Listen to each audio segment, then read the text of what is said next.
നമ്മുടെ പൂർവികരൊക്കെ ഈ ഞാറ്റുവേലയുമായി ബന്ധപ്പെട്ട കാര്യങ്ങളെ സംബന്ധിച്ച് ഈ ദിവസങ്ങളിൽ നമുക്ക് മറ്റ് നടീൽ ഉൽപ്പന്നങ്ങളും കൃഷിക്കുമൊക്കെ ഏറ്റവും അനുയോജ്യമായ ദിവസമാണ് എന്ന് കരുതിയാണ് പൂർവികർക്ക് ഈ മാസം ഇത് ഇങ്ങനെ ആചരിക്കുന്നു.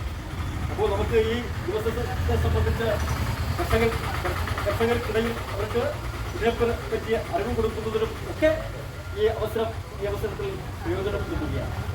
ഈ കർഷക ഞാറ്റുവേലച്ചന്തയുമായി ബന്ധപ്പെട്ട് നമുക്ക് ഈ പുതിയതായി കൃഷി ഇറക്കുന്ന ആളുകളെ സംബന്ധിച്ചിടത്തോളം ഈ വരുന്ന കാർഷിക വർഷം വളരെ സമ്പദ് സമൃദ്ധിയുടെയും അതുപോലെ തന്നെ നല്ല വിള കിട്ടാനും ഒക്കെയുള്ള അവസരമായി ഈ അവസരത്തെ ഞാൻ ആശംസിക്കുകയാണ്.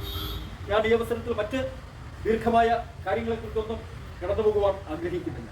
ഇന്ന് ഇവിടെ നടക്കുന്ന ഈ ചന്തയിൽ ഇന്ന് കുറേ ആളുകൾ മാത്രമാണ് വന്നതെങ്കിലും ഇവിടെ വന്ന ആളുകൾ നമ്മുടെയൊക്കെ പ്രദേശത്തുള്ള കൂടുതൽ കർഷകരെ ഈ ഫോൺ മുഖാന്തരവും അതുപോലെ തന്നെ വാട്സപ്പ് മുഖാന്തരവും ഒക്കെ അറിയിപ്പ് കൊടുത്ത് ഇവിടുന്ന് പരമാവധി നടീൽ ഉൽപ്പന്നങ്ങൾ വാങ്ങുവാനുള്ള ഒരു സാഹചര്യം കൂടി നിങ്ങൾ ഉണ്ടാക്കണം എന്നാണ് അതിനെക്കുറിച്ച് പറയാം.